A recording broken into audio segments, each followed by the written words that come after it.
पर्व मनाया जाता है, उत्सव मनाया जाता है, उसमें दो मुख्य रूप से उत्सव मनाया जाता है। बाकी भारत तो हमारा साल भर नए नए उत्सव के रूप में प्रसिद्ध है और मनाया जाता है।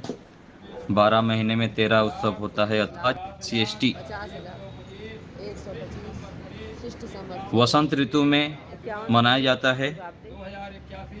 वसंत ऋतु में आने वाली जो पर्व है इसलिए वासंतीय कहा जाता है। और नव अर्थात नया, सस्य अर्थात फसल, अन्न आदि, और एष्टि अर्थात हवन, यज्ञ। तो वसंत ऋतु में आने वाली जो नई फसल होते हैं और उस नई फसल जिसमें हवन किया जाता है उसको वासंतीय नवसस्येष्टि कहते हैं। और इसे होली पर्व भी कहते हैं, होलिका उत्सव भी कहता है, अथवा नवसस्येष्टि पर्व भी कहा जाता है। जैसे हम घर में कुछ अन्न बनाते हैं, अच्छे बनाते हैं, तो गाय को देते हैं। घर में बोला जाता है कि बच्चों को लेके गाय को खिलाओ, गाय को दे के आओ, अथवा पशु पक्षियों को भी दिया जाता है, जैसे पंचमहायज्ञ में हमारे होते हैं। ऐसे ही भारतीय परंपरा है कि जो नया फसल होता है, नए फसल में हम विशेष यज्ञ करते हैं। और ये जो इस समय में जो नए नए फसल आते हैं अलग अलग जगह पर, कुछ जौ है अथवा चना है, गेहूं है, इन सबको यज्ञ में डाला जाता है।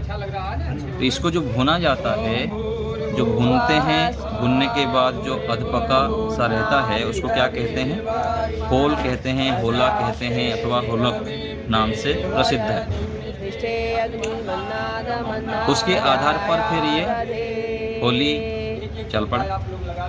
बहुत सारे जो पौराणिक हम शास्त्रों को पढ़ते हैं, पुराणों को पढ़ते हैं, तो जो वैदिक मान्यताएं होते हैं ना, वैदिक मान्यता में वेद मंत्र आदि में जो सीधा सीधा बताया जाता है उसी को थोड़ा सा घुमा के सरल ढंग से करके अथवा कुछ कहानी के माध्यम से हमको बताने का किया गया। क्योंकि व्यक्ति का ज्ञान का स्तर उतना ना होने से व्यक्ति धीरे धीरे फिर अलग अलग प्रकार से समझता है। जैसे मूल तो शुद्ध वेद था हमारे पास, 4 वेद, फिर उसको जब समझने का थोड़ा सा कम हुआ तो फिर उपवेद बनाया गया, उपवेद से फिर ब्राह्मण ग्रंथ बनाया गया, ब्राह्मण ग्रंथ को के बाद फिर अंग बनाए गए, 6 अंग है, 6 उपांग है, उपनिषद है।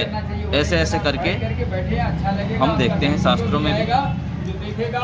तो ऐसे ही यहाँ जो होली के नाम पर होली दहन आदि करते हैं, उसका क्या स्वरूप है, किस रूप में ये प्रचलन हुआ, तो हम जानते हैं कि ये जो है प्रहलाद है और होलिका हुए और ऐसे करके उस रूप में प्रचलित है, दहन करते हैं और मज़ा लेते हैं, उसमें खुशी मनाते हैं। तो इसमें भी जो पर्व उत्सव है ऐसे है कि जो प्राचीन समय में कुछ सुनने में, ग्रंथों में पढ़ने में आता है कि इस समय जो कुछ अन्न होते हैं इसमें नष्ट कम होते हैं, अधिकतर फसल ये अच्छे प्रकार से हो जाते हैं।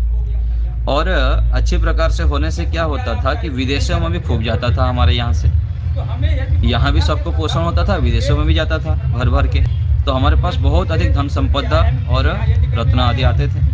और जब हमारे पास विशेष घर में कुछ खुशियाँ होती हैं, विशेष हमारे पास आता है, तो जो धार्मिक होते हैं, संस्कारी होते हैं, उनका स्वतः ही प्रवृत्ति होता है कि बाँटें, बड़े बड़े यज्ञ करें और बाँटें।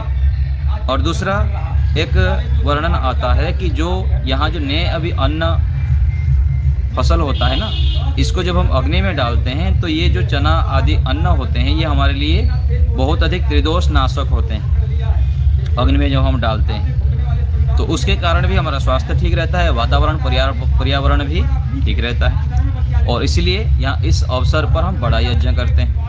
सामान्य रूप से हम छोटे छोटे यज्ञ करते हैं और उत्सव के अवसर पर हम विशेष यज्ञ करते हैं, जिससे कि अपने स्वास्थ्य का भी ठीक रहता है, स्वास्थ्य के लिए लाभकारी होता है और साथ साथ पूरा सृष्टि के वातावरण के ऊपर भी लाभकारी होता है। तो ये जो अधपका अन्न है उसको क्या कहा गया? होल अथवा होलका, होलक बोलते हैं। तो ये जो होलक है इसका जो छिलका है, जो छिलका